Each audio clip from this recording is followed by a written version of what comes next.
The girl next door hid more than secrets. She's an alien escaping execution. 1. The flicker. I thought the flicker in Maya Ortiz's window was a dying bulb. She'd moved in across the hall 3 months earlier and kept to herself. On the night the city browned out, she knocked. "Can I borrow an outlet?" she asked. In my kitchen she opened a metal case and lifted a comb of glassy teeth. When it hummed, the light steadied. Her sleeve tore on a cabinet handle. Underneath, her forearm was a lattice of pearl fibers, leaking pale light. "I'm not here to hurt you," she said. "My name isn't Maya. It's Sira. I'm Velith born. I have 48 hours to leave this world or be executed. If you turn me in, you'll be thanked. If you help me, you'll be hunted." To the Warsing. "For what?" I asked, pulling the blinds. "For refusing to finish a war song." She tapped the comb. "My people weaponize resonance. Chose to stop. That case holds a map of places I won't break. They want it erased." Outside, a drone drifted past the window, matte as a crow. Sira's skin flashed brief glyphs. "They found my signature," she said. "I pinged home too loud." 3. The basement. We killed the lights. Downstairs, by the old dryer vent, we listened to boots creak on my porch. The wardens didn't knock. 2 figures slid through the door like smoke, coats too smooth for any fabric I knew. "Hold this," Sira whispered, pressing a coin-thin disc into my palm. "If you drop it, they'll read the void." I threw a wrench into the far corner. It rang like a bell. The wardens flowed that way. We slid through the coal chute, cold grit in our teeth, and ran. For the plan. Sira's extraction had to be blind. No transmissions. Her people would skim the ionosphere at dawn, searching for a pattern of absence only a Velith could make. We needed height. "The old observatory," I said. "They'll predict that," she warned. "Then we give them a decoy." We split at the river. I took the case, she took my hoodie and phone. Bait that looked like me if your intelligence was bureaucratic. 5. The chase. For 2 hours I circled the city, drawing wardens like iron draws lightning. At the bus depot I left the case in a locker. At the tunnel one cornered me. "Return the prisoner and resume your small life," it said, voice like elevator chimes. "Small doesn't mean powerless," I answered, tossing ball bearings. The warden slid, I ran. 6. The hill. Dawn seeped into the streets. On Observatory Hill, Sira waited among dew, junk arranged into a crooked lattice. Bike spokes, a bent antenna, a brass doorknob. "I need your heartbeat," she said. "Palm here." I set my hand on metal. The lattice thrummed. Across the tree line the wardens climbed. One lifted a hand. The grass leaned his way. "Hold," Sira whispered. The cord deepened. Birds paused.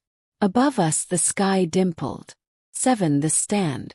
The wardens were 10 paces away when the first shadow of Sira's ship touched their feet. They faltered. By order of the tribunal, the lead one began.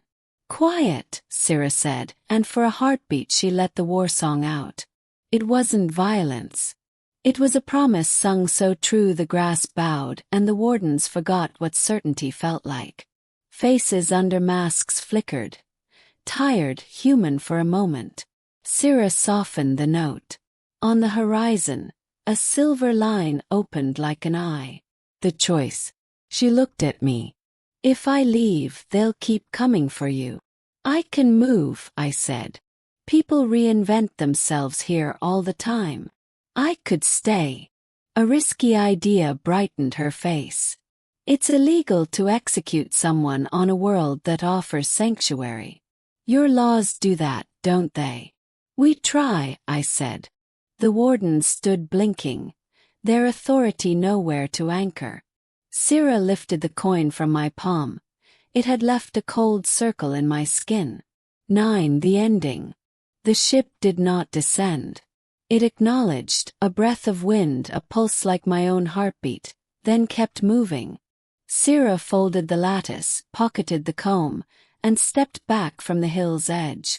"I'm tired of running," she said. "I want a small life with windows and neighbors. They'll contest it. Then we'll build a choir." We walked into the waking city, past wardens who watched like travelers in a station they cannot pronounce. By noon we were in a lawyer's office that smelled of pencils and bravery. By evening news trucks idled on my block. The wardens waited at the curb and practiced the word asylum. That night, the flicker in her window returned. It wasn't alien tech, just a candle. Above the clouds, a ship kept its lonely orbit. In my desk, a map of places we refused to break slept in a drawer. Through the thin wall between our apartments, I heard Syrah breathing, alive and choosing it. The wardens froze as the sky split open, a silver scar of light cutting across the morning. For a heartbeat I thought her people had come to take her back. But the ship didn't descend. It only lingered, watching, waiting. Syrah's voice softened. "They'll never stop chasing me. If I leave with them, I'm dead. If I stay, they'll follow you too." I swallowed hard. "Then stay. We'll make them fight for every inch." Her luminous eyes searched mine, uncertain, then brighter with something like hope. "Asylum. Your people, humans, protect the lost. That word can anchor me here." The wardens shifted, uneasy. Their authority couldn't root itself in the soil beneath our feet. They were bound by law older than their blades. For the first time they seemed powerless. Syrah slipped the coin from my hand, brushing my palm. "Thank you for believing me." The ship above closed its eye and vanished into the clouds, leaving her choice behind. Syrah folded her strange lattice, hid the gleaming fibers of her skin, and pulled my jacket tighter around her shoulders. We walked down from the observatory together, past the wardens who could no longer touch her, into a city that had no idea it was about to inherit an alien fugitive. That night I saw a flicker in her window again. Not the glow of alien circuits, but a candle burning steady. For the first time since she'd knocked on my door, she wasn't hiding. And for the first time I wasn't alone in the dark.